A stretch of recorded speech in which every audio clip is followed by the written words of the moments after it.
lagi bersama kami di program Rekat Pagi. Dan pada pagi hari ini kita masuk di dalam kitab Yesaya, tetapi kita buka dulu di dalam Keluaran 17 di mana saat pedang melawan orang Amalek.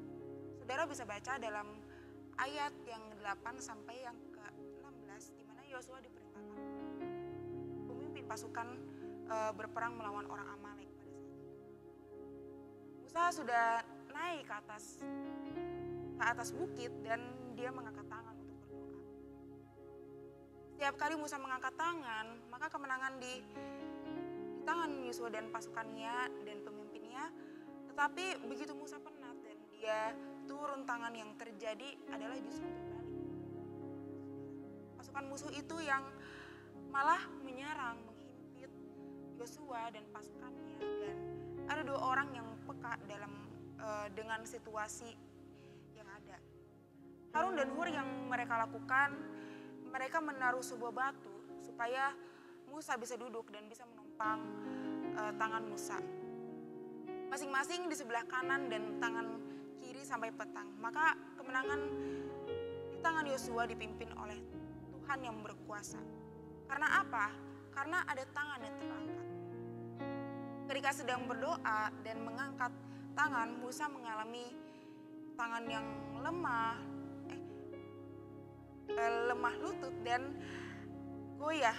Kondisinya yang seperti ini bisa terjadi kepada setiap anak Tuhan, saudara-saudara.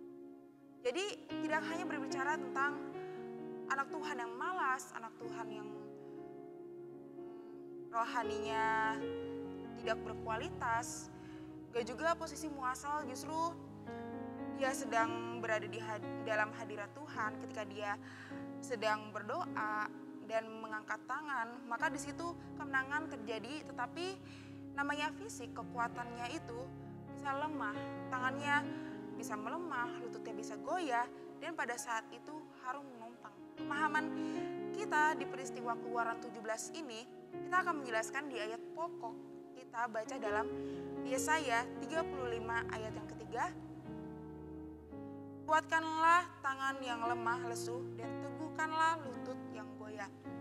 Jadi artinya setiap anak Tuhan bisa mengalami kondisi yang seperti ini. Mungkin karena sedang mengalami masalah, mungkin sedang mengalami pergumulan, mungkin sedang mengalami pencobaan, mungkin sedang mengalami sakit penyakit, usaha yang goncang, keluarga yang lagi masa krisis, bahkan keadaan-keadaan yang tidak baik yang terjadi di sekitar yang berpengaruh kepada kinerja kita, kepada kuliah maupun kegiatan kita, kuliah maupun dalam kegiatan pekerjaan, keadaan yang membuat situasi tidak bisa dikerjakan dengan baik, saudara.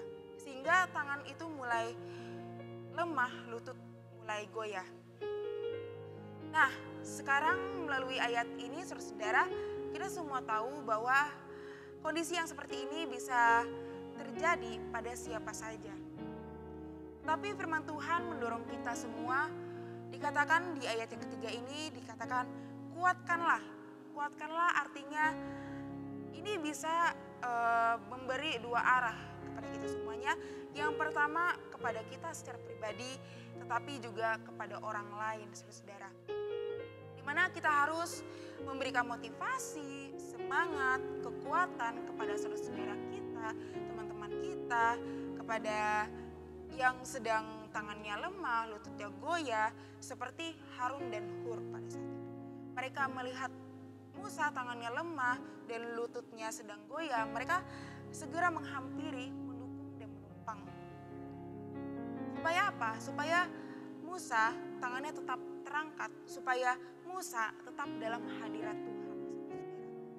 Supaya kemenangan tetap dialami oleh umat Allah, kelemahan kondisi tangan yang lemah, lutut yang goyah. Jangan membuat kita menghakimi orang yang sedang mengalami kondisi yang seperti itu. Tetapi justru kita harus menguatkan, memberikan motivasi, memberikan kekuatan, semangat lebih. Di dalam ayat yang keempat, boleh kita baca, katakanlah kepada orang-orang yang tawar hati, kuatkanlah hati, janganlah takut, lihatlah Allahmu akan datang dengan pembalasan dan dengan ganjaran Allah. Ia sendiri yang menyelamatkan kamu. Amin. Dia sendiri yang akan menyelamatkan kamu. Karena itu tetaplah bersemangat, tetapi tetap memiliki motivasi dalam kehidupan kita secara pribadi. Kapanpun bisa jadi lemah, tangan kita lemah, lutut kita goyah, saudara. Selama kita berpengharapan kepada Tuhan, mujizat Tuhan akan dinyatakan dalam kehidupan kita. Amin. Di dalam Filipi pasal 4 ayat 13 dikatakan begini. Segala perkara dapat kutanggung di dalam Dia yang memberikan kekuatan kepadaku. Jadi artinya kekuatan kita hanya ada di dalam Tuhan, saudara. Untuk bisa kita memberikan kekuatan bagi kita sendiri, supaya diri kita sendiri, supaya kita memiliki semangat, kita butuh untuk kita bisa memberikan kekuatan motivasi kepada orang lain, saudara.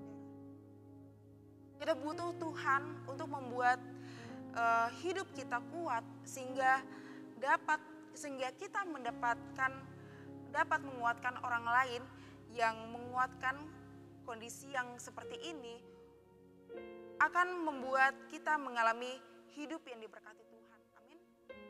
Nah, saudara yang dikasih Tuhan, saat ini apapun keadaan saudara hadapi hal-hal yang sulit, jangan pernah menyerah, saudara.